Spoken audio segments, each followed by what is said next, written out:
Okay, so welcome everyone. This is the September meeting for the Peer Learning Network of the Forest Business Alliance, and so glad that you're all here.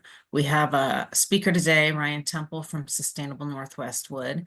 And prior to Ryan's presentation, I want to have the opportunity to go around the room and let folks introduce themselves so that Ryan and everyone gets a sense of who's here. And since it's not a huge group, I'd also just like to open it up for an opportunity to share if there's any project updates that you have or any updates that you think are relevant for the group or for any other folks, anything that folks are working on. Please also share that. So in the introduction, please share where you're calling in from, who you work with, and kind of what that organization or business is involved in and kind of the scope of your work. And then if there's any other updates that you'd like to kind of share for the group, that would be helpful. And after we do the introductions, then I'll turn it over to Ryan after introducing him, and he'll give his presentation, and then we will have time for Q&A after that.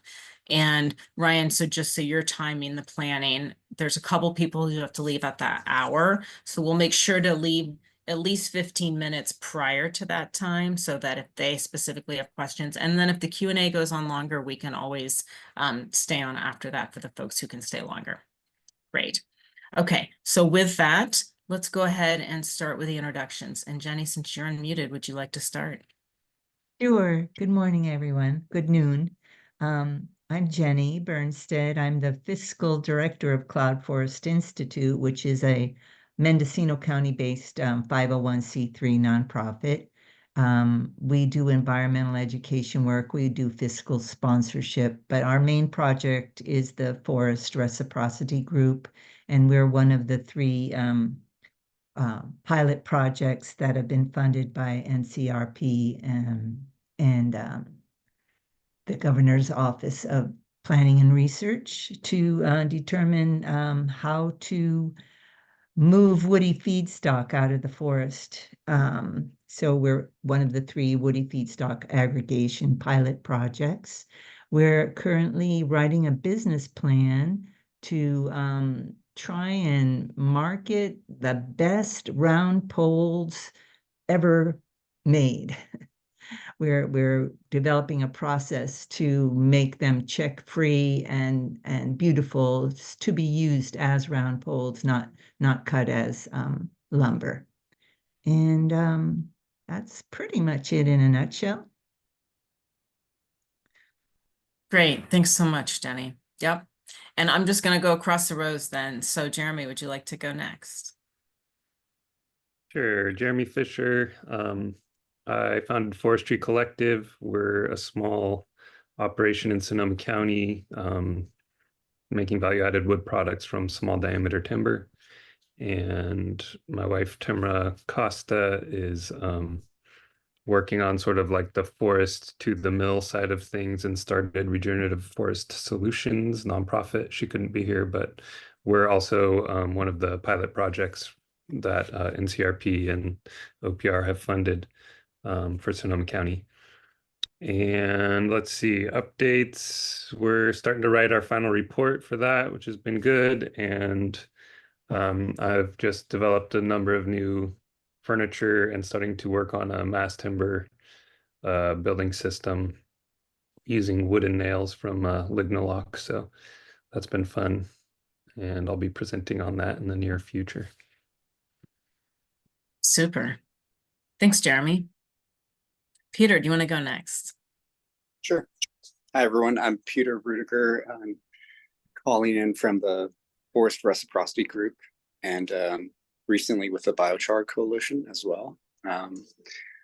I reside in Mendocino County and do work quite a bit with forestry, so and prescribed fire as well. So glad to be here.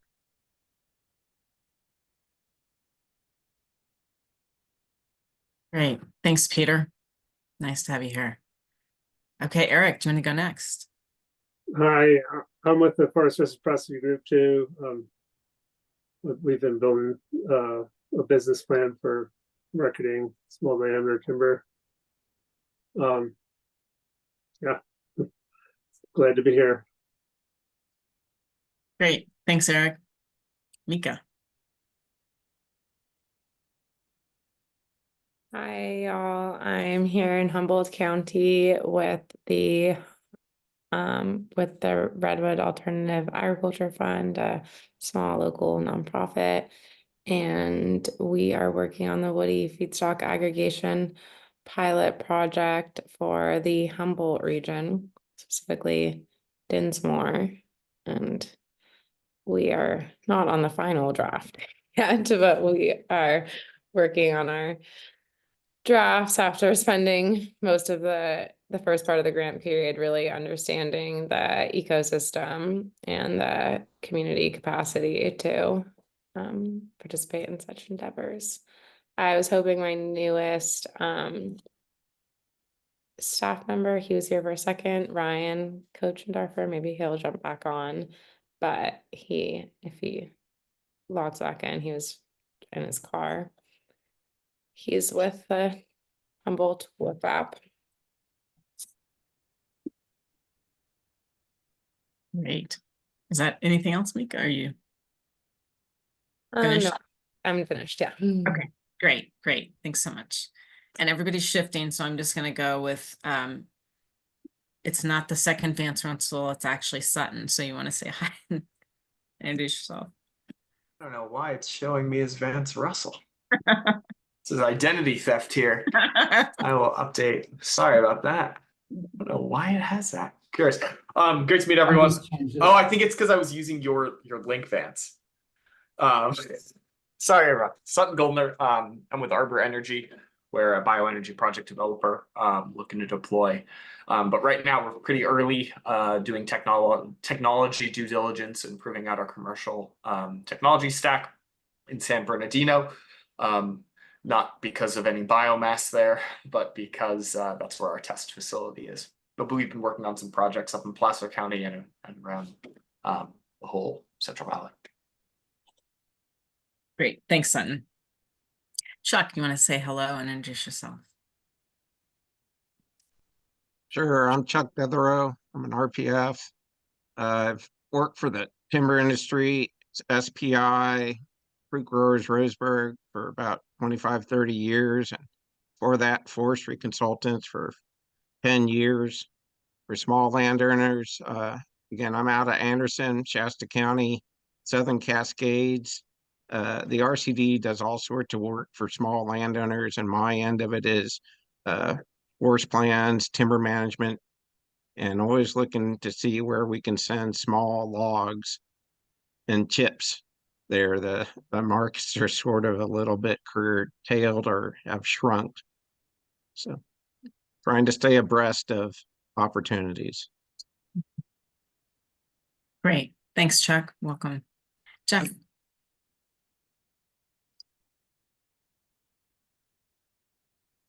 I'm sorry, me? Yeah. Okay, hi.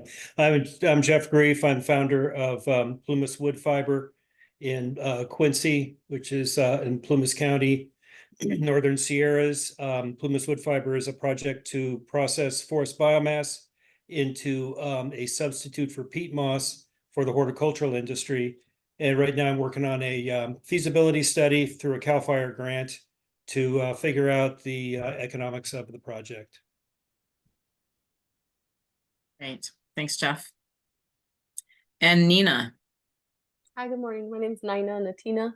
I work for CalBiz Business Investment Services, which is one of the units under GoBiz. I'm the regional business development specialist. So I cover the North State and the Redwood Coast, and I work out of my home office in Redding in Shasta County. And I'm just always in the process of continuous learning around wood utilization and biomass. So that's why I'm here. Thank you. Great, thanks, Nina. And Candace. Hi, I'm sorry, I just joined in a little bit late. I'm actually here sitting in for my husband. He's up at the fire in Idaho at Snag Fire and just trying to help grow our business and move further, and was interested on the topic. Great, and can you just say a little bit about your business? JD Dirtworks and Tree Service. We're out of Camptonville, California, and just a husband and wife. We do contract a few contractors and just do land management, reducing fuel reduction. And yes, that's about it. Great, thank you. So Roger, welcome. Not sorry to put you on the spot. We're just doing introductions. Do you want to just chime in and say hello and who you're with and where you're calling in from? Hear me? Yeah. My name's Roger Smolin. I'm with Earth Foundries. We do mobile pyrolysis to address the wildfire threat by upcycling forest waste into carbon negative products on site at scale here in California. Great. Thank you, Roger. Did I miss anyone?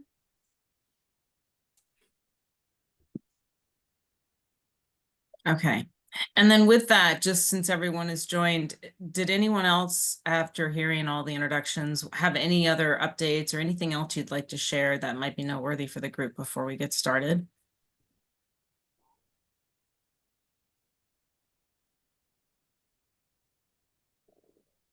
Okay. We can always have time for that afterwards as well. So I'm going to go ahead and Vance, if you want to transfer host to Ryan so he can share screen in just a moment. I'll introduce Ryan Temple as our speaker today. He's the founder of Sustainable Northwest Wood, which is a regional lumber yard that specializes in local and sustainably harvested wood products. For nearly 30 years, he's been a leader in the ecological forestry movement with experience in forest management, wood products manufacturing, and marketing. His current company puts into practice the philosophy that markets have the power to both protect forest ecosystems and provide meaningful development in rural communities. For the past 11 years, Sustainable Northwest Wood has been providing the green building community with locally and responsibly sourced lumber, plywood, and finished materials. And prior to starting Sustainable Northwest Wood, Ryan directed community forest initiatives for nonprofit corporations such as Sustainable Northwest and the Forest Guild. And when we sent out the information, I also included a link to an article about the Portland Airport, which was huge collaboration between Sustainable Northwest Wood and other businesses using and featuring some of this wood in a big revamp that they did at the airport. So hopefully you all saw that. And if not, I can post it again here in the chat. But with that, so happy that you're here, Ryan, and happy to turn this over to you. So yeah. Thank you. Happy to be here. An incredibly interesting group of folks. Hopefully, I have some kernels of useful information. I'll share a screen in just a moment, but you know, I think for the purposes of the next 30 minutes or so, I'll just try and provide a general overview of Sustainable Northwest Wood, kind of how we came to be. What we try to do and how we do it, then maybe provide a few specific examples, some of which may be relevant to some of you guys and some of which won't be.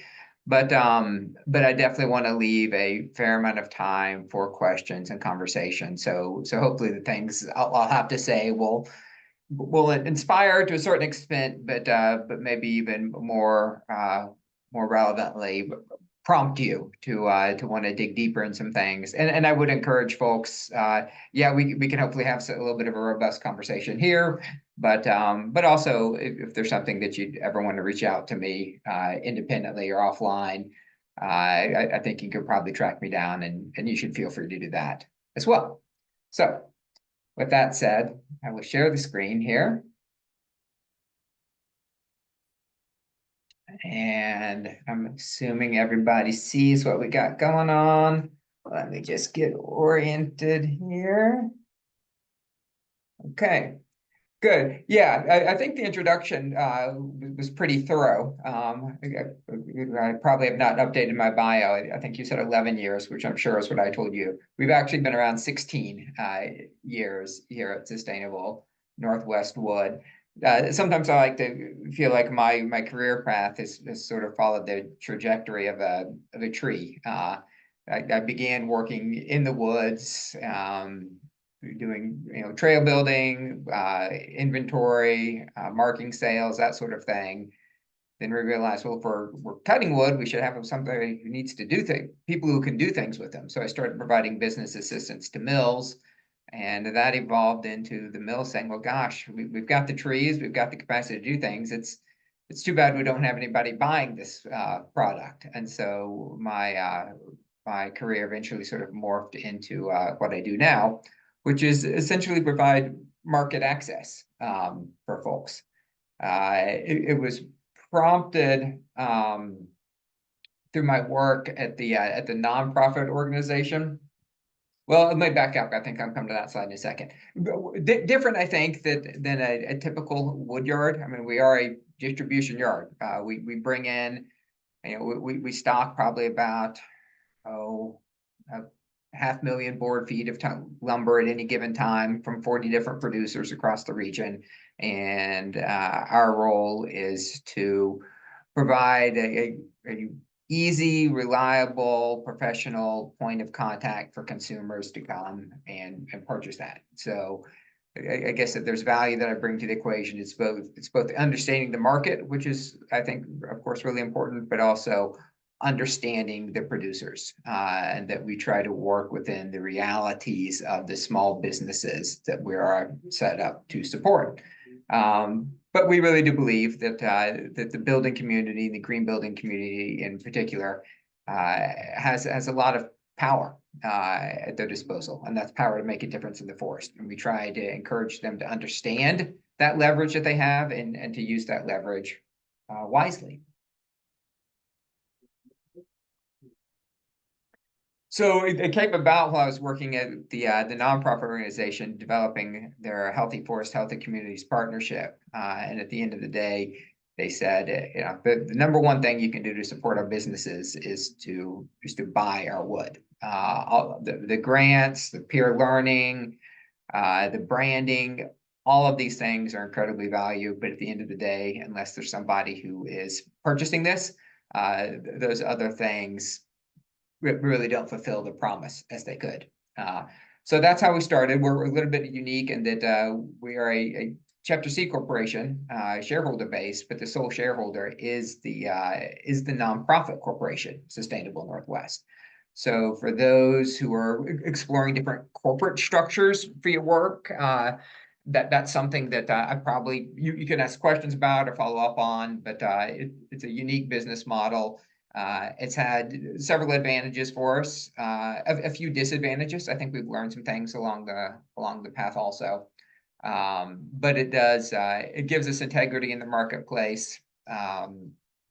It maintains our adherence to mission, and it also allows us to provide a dividend to the nonprofit corporation. So I think one of the things people often ask or assume is like, oh gosh, so you're supported by a nonprofit. It's actually the reverse that's true. They did certainly help us get off the ground, but for the last 12 years, we've been providing a dividend back as unrestricted income to support the work of the nonprofit.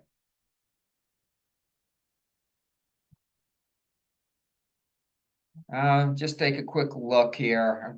I'll say the words, but fostering a wood products community, each purchase for the built environment ensures resilience in the natural one. Again, that theme that the building community does have a power to influence what happens, not just in our forest, but we make sure they understand also what happens in our communities. And that those two do exist in a symbiotic relationship, and there's clearly opportunities from purchasing choices to support both people and the landscape. So what do we do? I'll just go through this here.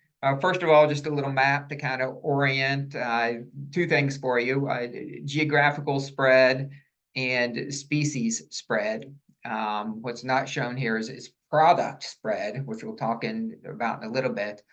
Obviously, the map is somewhat symbolic, but I think it gives kind of a general idea of the range of things that we're involved in. I would say, if anything, we're perhaps a little bit too diversified. It serves us well sometimes in the volatility of lumber markets to be diversified, but because we are mission-based, sometimes I find one of my greatest weaknesses is my inability to say no to somebody who's coming at me with a new idea or a new product or a new opportunity. I'm trying to get better about that. but we definitely cover a lot of ground geographically and also species and product wise with what we do. But with a map like this, I think it's important saying, like, we encourage people to think about where the wood comes from, right? All too often, wood is a little bit of an ambiguous commodity, and we're trying to dispel that notion that that you can't know where it comes from, or that it doesn't matter where it comes from. You can know, we can track that information for you, and it matters quite a bit, not just to the people, but also to the forest, the wood choices that we make. For us, I think that the biggest, our core strength is not necessarily understanding the market. I would say our core strength is understanding the production side of it, understanding small sawmills, understanding sort of a full spectrum of what sustainable forest management regimes might look like. That gives us two things. It gives us a knowledge base. It allows us to communicate well with the marketplace and help them think about how to tailor the choices and the specifications they might make in a way that is reflective and thus supportive of the realities that communities and forests face. And it also gives us a sympathy and understanding to those mills, and understanding both their limitations, but also sort of the unique promise and capacities that small mills might have that larger mills don't. I tend to be focusing on the small mills a little bit in this conversation. We do work with larger industries too. We sell plywood, not all the way down to Northern California, but Murphy and Roseburg down in Southern Oregon are plywood suppliers for us. We also buy quite a bit from the Collins companies, who I'm sure you all know of, from both their Chester and their Lakeview mills. We buy several 100,000 board feet of white fir framing lumber from them every year that we move into the marketplace.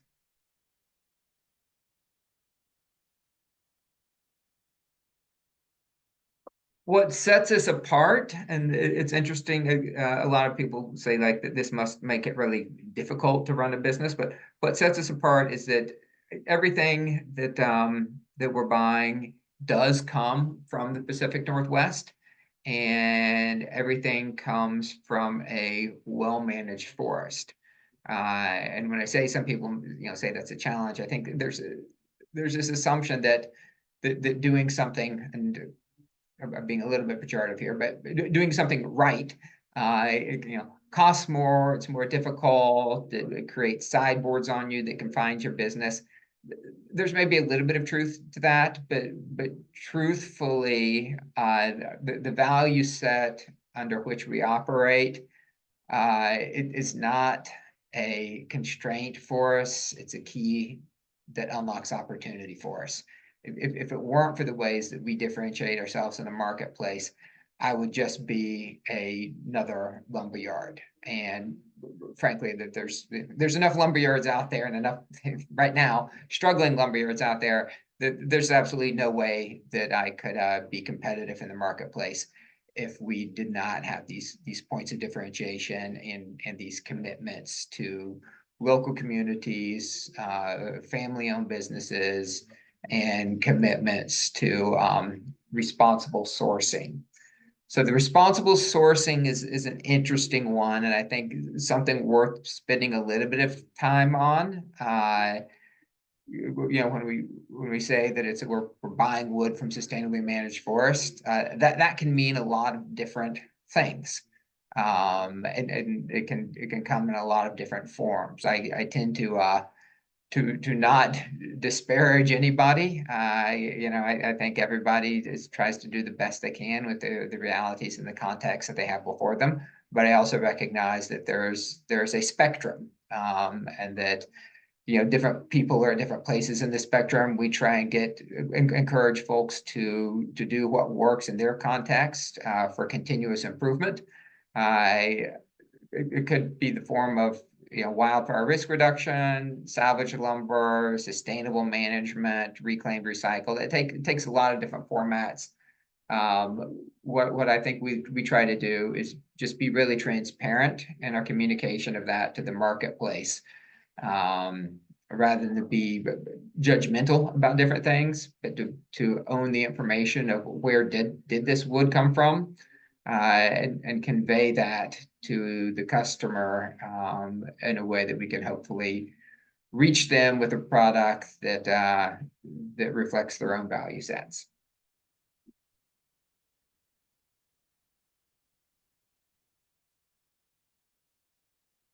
A lot of our work has been focused on restoration.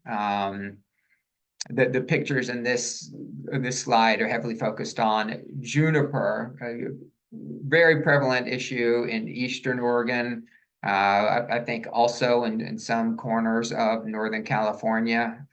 Juniper, while a native species, is an invasive to the extent that it's extended outside its native range. And so the restoration work we're talking about there, it's not about sustaining a juniper ecosystem. It's about trying to restore a natural grassland habitat that's been encroached upon by the juniper timber. A lot of that wood was just getting piled and burned. It turned out that the juniper had some fairly unique rot-resistant properties that enabled it to secure a little bit of a niche in the marketplace. I like talking about the juniper because not only has it found a way to add value to something that was previously considered to be a waste wood, and not only does it contribute to restoration, which in some ways can be considered sort of a higher calling than sustainability, if you will, fixing what has been broken. But also because it really is kind of the quintessential example of the types of businesses that we try to work with and support. Our juniper work is about a third of our total volume that runs through this company is juniper. It's our calling card to the extent that we're not the biggest of many things, but we are the biggest juniper distributor, dare I say, in the world, which is more an indication not of our size, but of how sort of small and nascent the juniper industry is. But what's great about it is that in order to make it work, there's I would say a dozen small wood miser type of operations employing anywhere from 2 to 7 employees, scattered across Eastern Oregon. Due to their remoteness, their scale, their capacities, they've really had no meaningful market access for what they're doing. And so the model that we put in place was a way to aggregate, to standardize the product, to develop grading systems for it, to embark on a fairly aggressive marketing campaign talking about the attributes and the story of juniper, and through the aggregation of all of these mills, be able to access markets of a much greater scale and scope than would ever be possible for any mill as an individual. And I think what's great about it from the mill's point of view is we've really allowed them to focus on what they do best and what they want to do, which is creating jobs in their community, which is doing the restoration work, which is getting behind the controls of the mill, and allow them to avoid what is not necessarily their most favorite activity, which is talking to architects and builders and designers and large cities and so forth. For them, it's just like, man, just give me a PO, let me know that what I cut, you're going to buy, and I don't have to worry about any of that. I can focus on the good work that I'm good at. You focus, Ryan, on what you're good at, and we'll have a nice marriage as a result of that. So that's kind of how the juniper has worked for us, and it's a little bit of a model we're trying to replicate in other things we're engaged in, because it's worked pretty well, not without hiccups, but pretty well. Another way that we think about sustainability, so we've talked about sustainable management, we've talked about restoration, byproducts. There's a lot of underutilized species out there. Sometimes they're cut as a result of larger industrial activities. Down in Northern California, maybe things like black oak, tan oak, madrone would be some of the hardwoods that are important components of a forest ecosystem, and something that would actually want to encourage growing in a forest. By providing value to it, hopefully we encourage a small landowner to actually let that diversity be part of the forest makeup, knowing that it's not just the Doug fir they can sell, but they can also sell these things. And in so doing, encouraging the marketplace to think a little bit more broadly about what Northwest forests provide. It's not just a redwood, cedar, Doug fir ecosystem. There's a lot of other valuable products for our hardwoods, rather than going back to the East Coast or the Midwest for hardwoods, which is mostly where they come from. Try and start developing a somewhat robust hardwood industry here in the Pacific Northwest as well. And then, I think this is maybe lastly, conservation projects. So fire, there could be, an entire course taught on, fire and wood products as a result on it. But I'll just say briefly for us, we are aligned with the basic concept that while fire is a natural part of the forest ecosystem, it is right now existing somewhat outside of the boundaries of what might be considered natural. That creates two problems / opportunities. One is that there can be wildfire risk reduction work that would happen, that should and could happen. And some of that work is going to develop a product that needs to move into the marketplace. Oftentimes that's a smaller diameter, suppressed growth, conifer type of product. And so how do we develop markets that are responsive to the unique attributes of that product, but also tell the story of it, that create a little bit of a niche and opportunity because of that work. The other problem / opportunity would have to do with the salvage.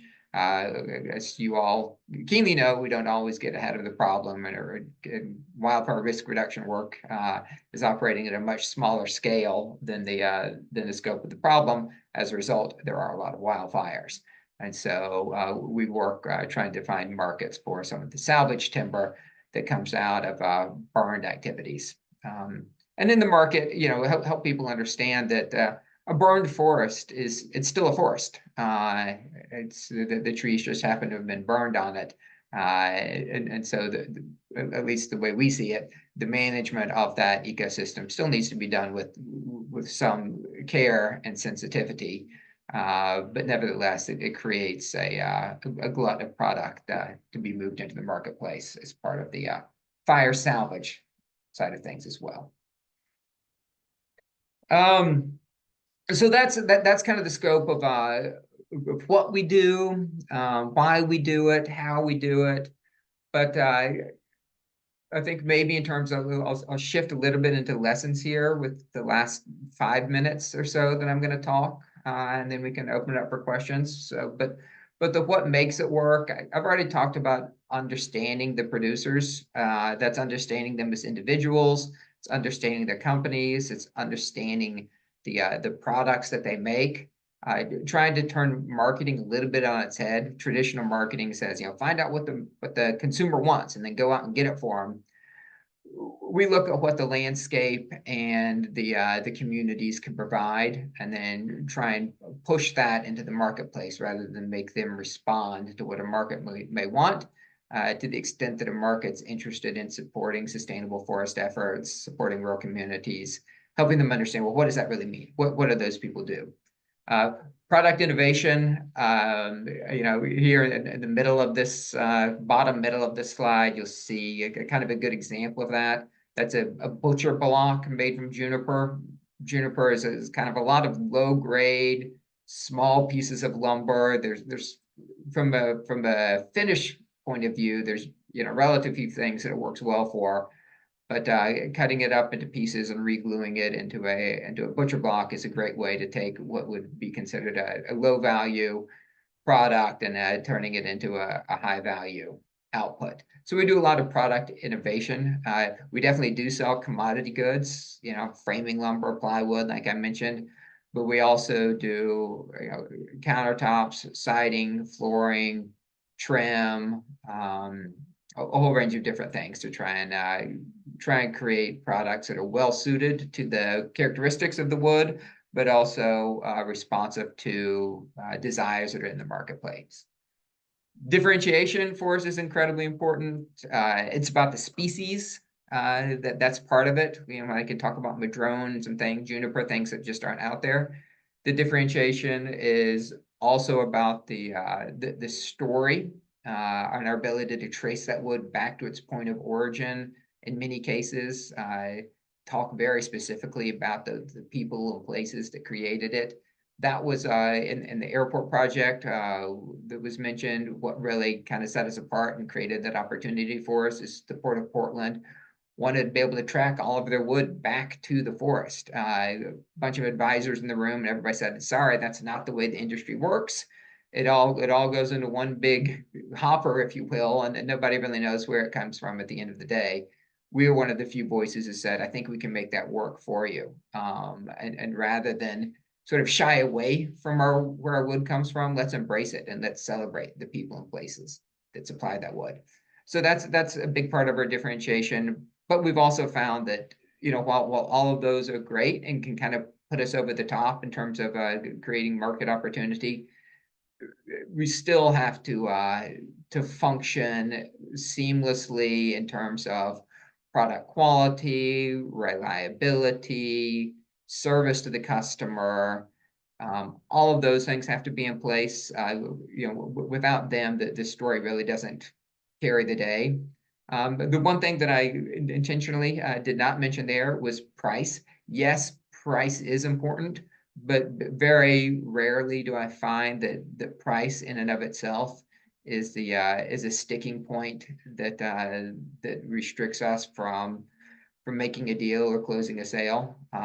Those other things are really where my attention tends to be focused. And on price, you know, my strategy usually begins by finding out what does the rural producer need to succeed. What do they need to be selling that for? I have them set the price for me. I don't tell them this is this much as I can pay. I ask them how much you need to sell it for. And then from that, we'll try and create products and market access points that work for them. Again, some of the, you know, some things have worked well for us. We have grown steadily year over year. You know, we managed to be profitable as a company, which is great. But we've also learned that this is both for ourselves and for the businesses we serve, because I often think of these mills as, you know, it's not just our suppliers, but really our partners in this, that the growth must be incremental. It's very tempting to kind of go for the home runs. But to the extent that we can kind of build up scale, build up capacity bit by bit, year over year, it has tended to work really well for the companies we support as well as for us, and also acknowledge that, you know, while there's maybe a Western capitalist mindset that you must grow to survive, some businesses just find a sweet spot that they're really happy at. You know, being a little bit under the radar screen, just being a sole proprietorship, family-owned business, 3 employees, and you know, and taking off hunting season every year or whatever it might be, or employed in multiple different industries. The milling is just part of it. So recognizing that everybody's a little bit different. Our diversification has been key. It's really by accident more than anything else, but the fact that we do exterior products, interior finishes, commodity goods, all of these different things that we sell to large general contractors. We do a wholesale business to lumber yards. We have retailers coming in, or retail customers coming in here to buy from our showroom. That diversity has helped us to kind of weather some of the ups and downs in the industry. as I said earlier, the quality and service pieces are key. It's easy to kind of get swept up in, oh, we're, with this sustainable business, we're a B Corp. We operate outside of the norms for business. We don't. The quality and service always have to be there. But the one piece that I think underpins us more than anything is the why of what we do, and we do it to support these communities and small towns across the Northwest.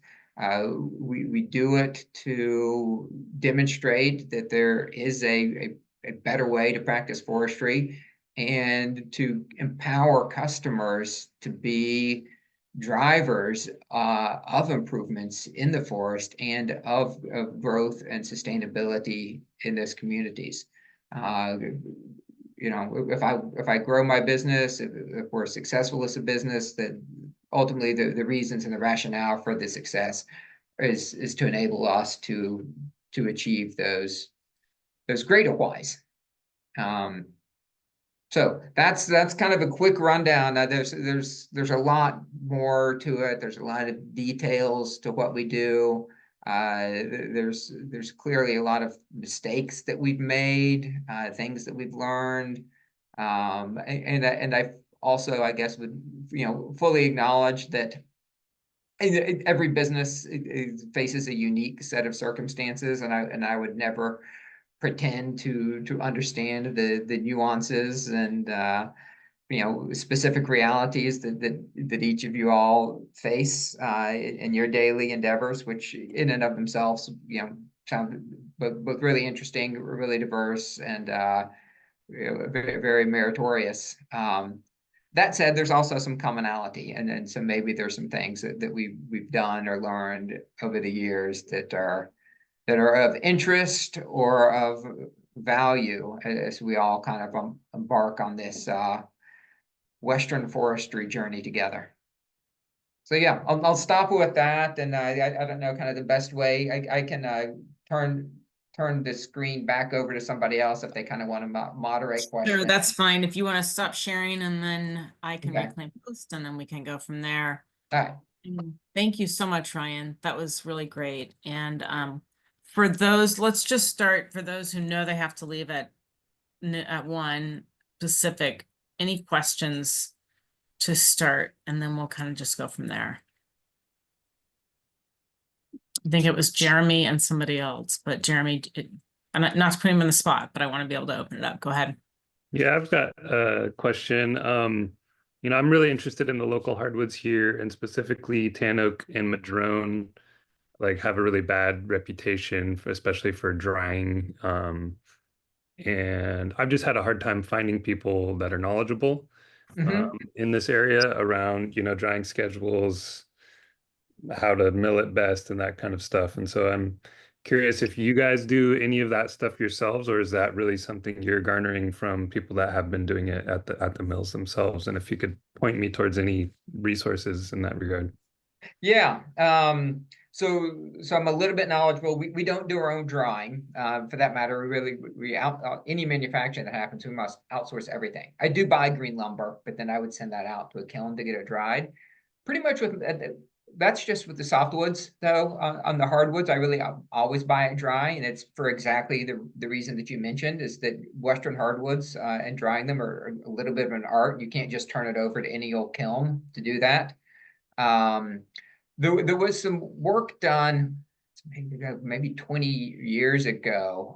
The late Jim Jungwirth from Hayfork, California. Some of you may remember Jim.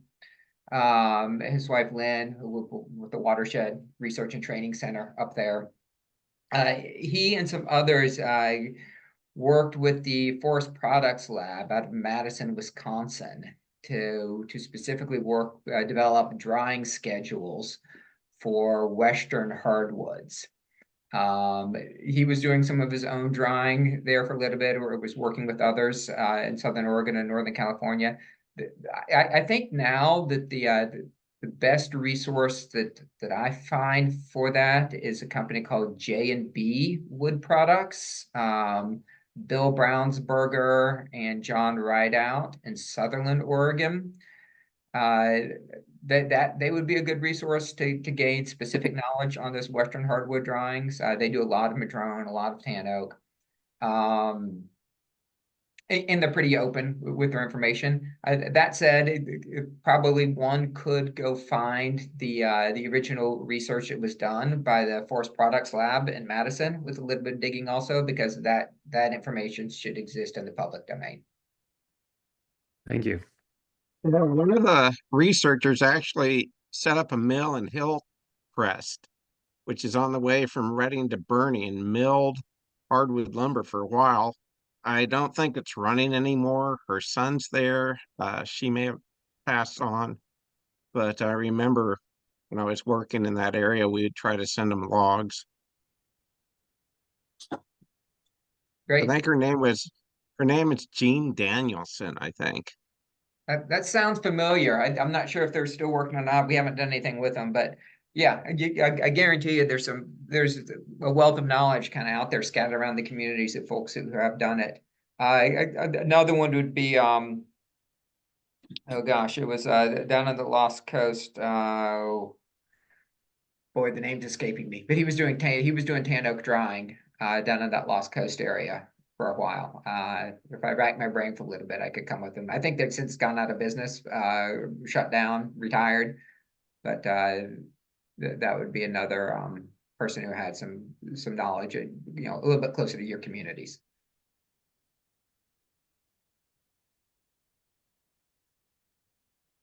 Great, thanks for that. Go ahead. Was somebody going to start? Eric, were you going to say something?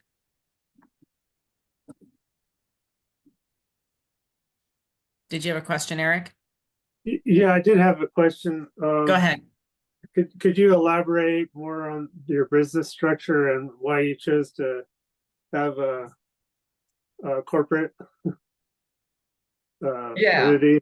Well, I can. It's yes. So when we started the business, as it turns out, there was more confidence. People like the concept of it. But we're operating out of the assumption that, like, if a business like that was really viable, surely somebody would have done this before. In other words, it sounds nice, but we're kind of skeptical that it will work.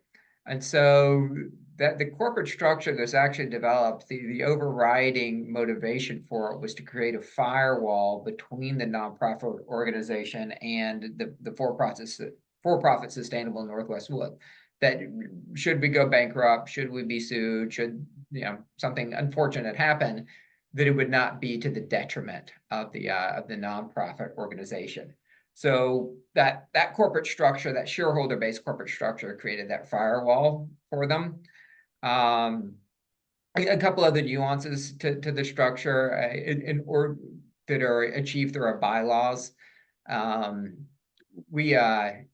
the nonprofit, as the shareholder, elects. I have a board of directors that they would elect. Our bylaws are such that more than 50% of my board members are also board members of the nonprofit organization. So that just sort of guarantees control at two levels. One on that daily operational level is they are the majority of the board. Also because they vote board members in should anything ever go awry or we go off track from a mission perspective. They would have the opportunity to kind of hit reset on the entire board should they need to. And so it established that kind of level of oversight and control. And then it allowed us to distribute revenue back to them through a dividend model, which from a tax perspective, it's kind of a wash. There's no real clear advantage or disadvantage to doing a dividend versus making a grant to them versus a payout based on what a LLC model might have been. So yeah, that a little bit of the history and a little bit of the particulars about that structure. Thanks. Who is on the board? Mhm. Like maybe you said that in one of your slides. I missed it. No, yeah, it's a very small board. I have an architect. She's from Seattle, with Miller Hole. I have a former employee recently retired from the Collins companies, Lee Jimerson. I've got the current executive director of the nonprofit organization, who kind of has a standing position on the board. A landowner group had been from someone from Green Diamond, but it's now going to be rotating off to becoming the owner of Port Blakely. So and then a business expert, if you will. So we try and get the board to it's focused on skill sets. What's kind of the diversified skill sets we need as a company, and so. Business, architectural design, sawmilling, milling. I'm sorry, I said the milling, sawmilling, landowner, architecture and design, business, and nonprofit management are kind of the 5 skill sets that I try and have my board represented. And those will come and go, and we can add more members if we need to. What So was is it? your Nonprofit management, milling, architect, landowner. And general business. Architect, landowner, milling, general business, nonprofit. This is super useful because I'm like researching the feasibility of entity types, and there are so many options. And Yeah. even when you choose to do a nonprofit, what type of nonprofit do you Yeah. do? Yeah, the fact that we're for profit, that creates some limitations, right? Where there's a lot of grant funds which seem like they'd be well suited for sort of our social enterprise type of work that we're just not eligible for. And so we've really done very little with grant funding. We're actually, I think, just have like one that we're operating under. We have a Woody Biomass Innovation Grant right now. Somebody mentioned biochar, I think, earlier. We're looking at creating biochar, experimenting with biochar out of juniper, mill residues, as well as forest thinning slash. And that's kind of the first grant work that we've ever done. Is that the U.S. We Forest are Service? diversifying. Oh, sorry, go ahead. Is that the U.S. Forest Service grant? It is, yeah. It's a U.S. Forest Service. And yeah, and because that Woody Innovation Grant was somewhat unique, and they were able to make grants directly to businesses. There was no 501c3 required, so we were eligible. And then does the board of the nonprofit, what other operations does that nonprofit do other than manage the for-profit company? Yeah, no, they're quite large and diverse nonprofit. I think they've grown recently from like 12 employees to up around 40, and they work in watershed, dam removal issues. I think they're pretty instrumental in that Klamath Dam removal down y'all's way, sort of. Farming and ranching, renewable energy, forestry, general policy work. The nonprofit, I think, kind of built its reputation around collaborative stewardship, and so got started during some of the timber war times, trying to find common ground between environmental groups, loggers, industry, and so forth. Is this the Watershed Research and Training Center? Watershed Research and Training Center and Sustainable Northwest, and will allow our resources. There are 3 very similar company or nonprofits that started at roughly the same time, and Lynn, the founder of Watershed Center, Diane Snyder, now Nils Christopherson, and Martin Goebel, founder of Sustainable Northwest, I think we're all kind of pioneers of launching a lot of this work together in the respective regions. So is Sustainable Northwest Wood the name of the nonprofit or the business, or both? Sorry. Yeah, Sustainable Northwest is the nonprofit. Sustainable Northwest Wood is the business. Okay, cool. Yeah. Ryan, I'm curious. Thanks for the really great talk. I really enjoyed it. I'm curious how the wood aggregation evolved, like how you went from starting up to 500,000 board feet that you have on any given occasion. And I also am curious, as a second question, how you are differentiating yourself or similar maybe to FSC? Yeah.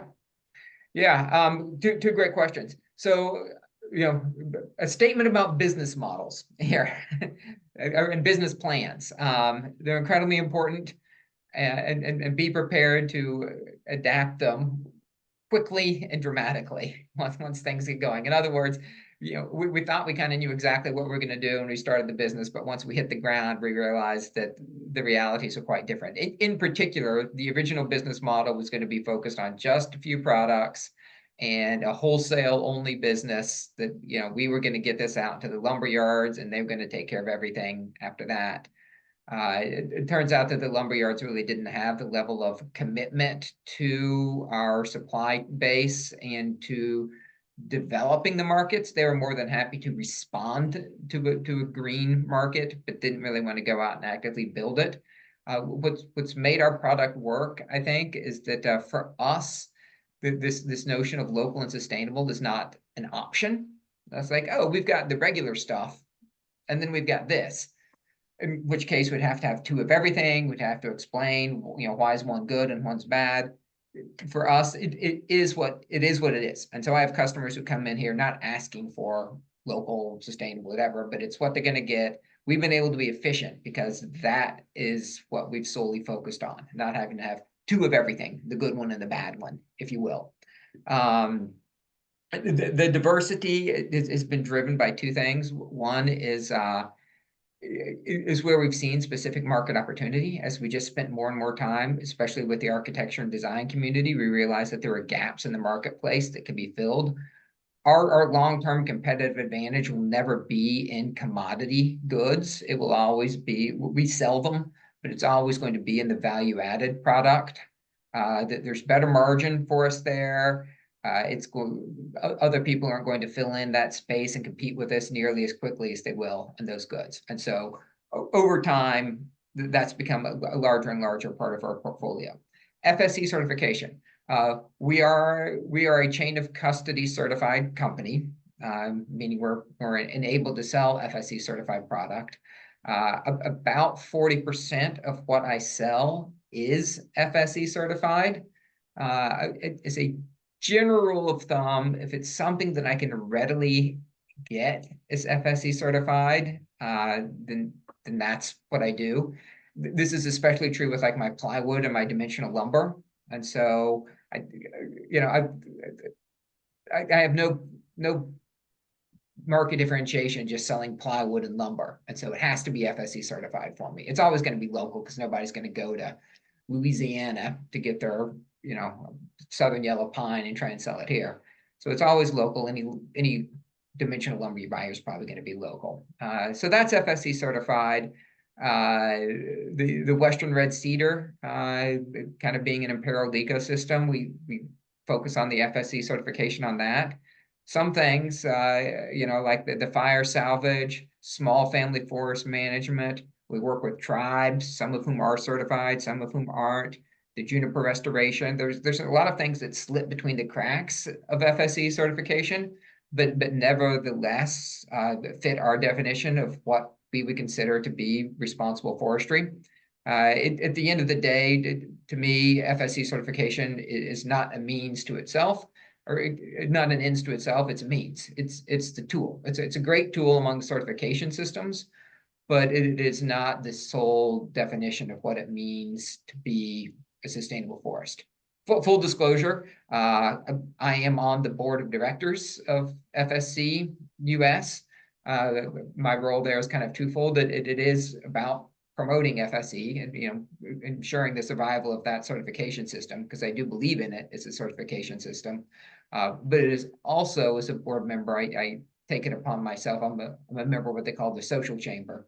I take it upon myself to make sure that the FSC, to the best of its abilities, is responsive to and adaptive to the realities of small businesses, of public lands-based forestry, of working with tribes, of being a small mill, it feels like the FSC world is just not accessible to them.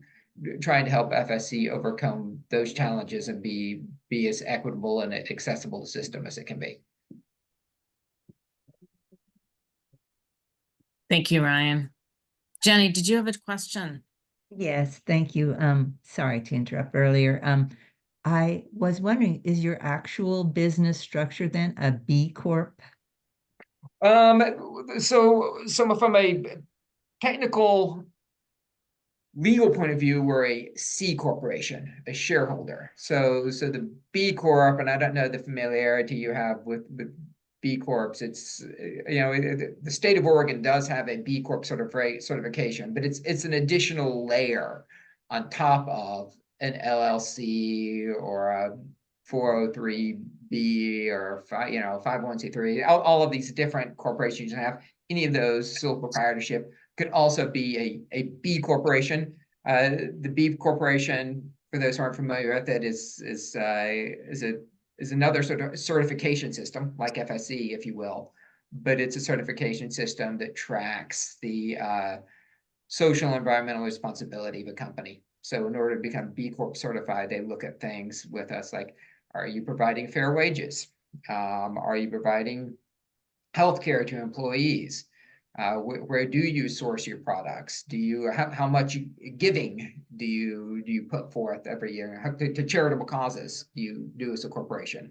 And so by meeting thresholds in each of those categories and more, which are fairly rigorous, it enables us to also be a B corporation. So the B corporation is it's a metric that allows us to track and continuously improve our commitments to social responsibility. And to a lesser extent, it's perhaps a marketing tool for somebody who wants to feel like they're supporting a good thing and say like, oh, and they're a B Corp as well. One more reason to do business with Sustainable Northwest Wood. So you're a C Corp that operates using B Corp principles. Yeah. Okay. And we're not the only one, right? I mean, I think like Patagonia, I believe, is a C Corp. Sure. It's a B Corp as well, or whatever. And so that just adds another layer of annual reporting that needs to be done to maintain that certification. Biannual, but yeah. Yeah. Okay, thank you. Anyone else have other questions? I have a question. Go ahead. So for your nonprofit component, is that an educational nonprofit? And if not, how much does educational play in the role of your business? Yeah, I mean, for the nonprofit, they would not really be, they do educational work. They would not consider themselves to be an educational nonprofit. For us as a business, education's huge. And I often say that like I want anybody who leaves, who comes through our door and leaves, to hopefully not leave with a piece of wood. Yes, but also leave with a new awareness of understanding about the forest products industry and where the wood comes from, and the people and the places associated with it. And so in my mind, each transaction is an opportunity to raise awareness among the kind of general populace of urbanites who are a little bit out of touch, not for any fault of their own, but just because of the reality, out of touch with what goes on in the forest and forest communities. And I feel like we're in a unique position, and therefore it's somewhat incumbent upon us to do our best to build sympathies and understandings. Specific example, we haven't talked a whole lot about the airport project, but when we started connecting the airport to tribes and community forest and small family forest and mills, that they said sort of conceptually, we want to support all of these people and places. And we got them connected to it, and we made it happen for them. And we said, it's great that you're doing this. Do you want to get to know these people and places too? And so we took busloads of them out into the woods to go through mills, to watch a live timber show happening, to talk to the people in those communities. And so, some learning can take place here in our warehouse, but the most powerful classroom is in the woods. And so we definitely try and get, especially key customers, out into the woods to develop that awareness, to start shifting the way that they specify woods based on that awareness. And it's important, I think, for the communities to understand the mindset of architects and builders as well too. So it's two-way learning that happens. And those, when we talk about education and awareness, we've all got something to learn.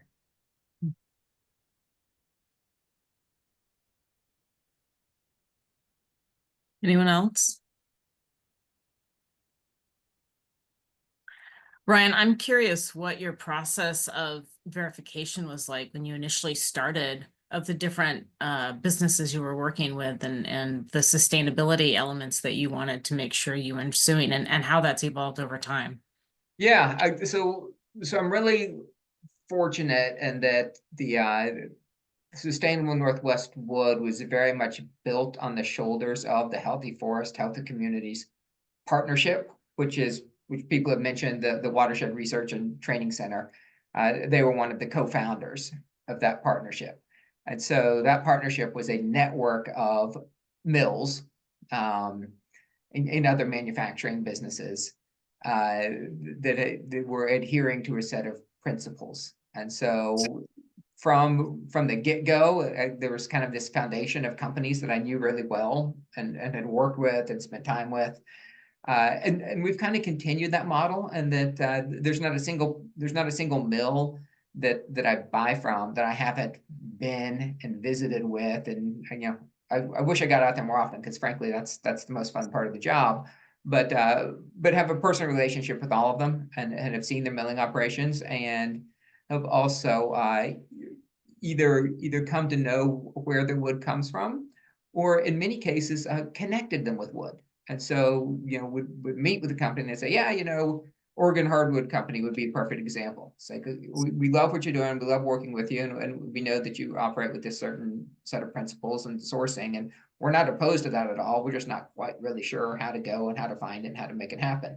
And so we're trying to be pretty active in the, on the forestry side to the extent we can also. And so we'll make introductions between tribes or family forest or community forest with mills to build that supply chain infrastructure, not just from the mill to us, but also from the forest to the mill whenever we can. Great, thank you.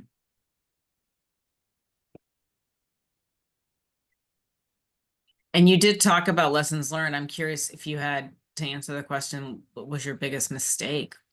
Sometimes those can be the best teachers. I'd be curious what that would be. Yeah, gosh. Our biggest, I'll give two answers. One is sort of the biggest mistake, and the next would be our like an ongoing challenge. Right. It's a significant ongoing challenge. Spreading ourselves too thin. It's my weakness of not really being able to say no. And so, honestly, just kind of becoming a little bit scattered, a little bit schizophrenic as a company. It's been fine. As I said, the upside is there's diversification and the resilience that comes out of diversification. But on the downside, it makes it pretty challenging for us. We have limited resources and tons of different products and tons of different marketplaces. And so our ability to really do justice to all that full suite of products and to really build the bonds and the connections in those markets is severely limited because they are so diverse and because we are so small. Ongoing challenge, and that in itself is an ongoing challenge. But the other ongoing challenge is quality control. Our supply base, being diverse, they have frankly, they have a diverse set of capacities and abilities. And we're not this sort of company that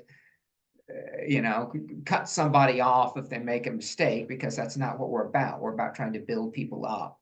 But we definitely run into problems where we're getting a range of different quality and products, and as we're trying to move that into the marketplace, that we're also trying to dispel this notion that somehow being green or supporting small businesses, that means the product's going to be inferior, more expensive, and not as good, if you will. And so the two things we try and work against. It's not always more expensive. Let's find places where it can be the same or even less expensive in opportunities, and it's just as good. But the quality side of things, there are definitely occurrences where the quality has not been up to snuff, and it's a little bit out of our hands because we're not the producer, and just trying to manage that dynamic of fulfilling customer expectations while also being sympathetic to producer limitations. Yeah, great answer. Thank you. Yeah. Anyone else have questions for Ryan or other thoughts that have come up since then? Well, we got a copy of the slides. I can do that, yeah. We'll Great. just work afterwards. I'll figure out how to whom to send it. Just somebody give me a download address or whatever, I'll make it happen. And then I'll let that person distribute it around. Sounds great. Thank you. Anyone else? All right. Well, Ryan, thank you so much. This was really valuable, and really appreciate your insights and the information, and then this conversation after. Vance, do you want to say a few thoughts? No, really appreciate you taking the Okay. time, Ryan. Really learned a lot from your presentation, and you're kind of light years beyond where California is, but it's cool that California is trying to catch up too. So it's really inspiring to see what you've done, and how community-based it is as well. Yeah. Well, thanks. I mean, from what I heard, that's kind of you to say, but it sounds like, from what I heard in the introductions, that there's a pretty robust set of really interesting things happening there in California. So kind of pulling it together and taking it to the next level is the key. And again, if anybody ever wants to follow up with me, please do so. Thanks so we'll much. have your contact info too when we have the slides. So Okay. yeah. Great. All right. Thanks, Ryan. Thanks everyone for joining and being here, and we will see you next month. Thanks. Thanks, Thank you. everyone. Okay.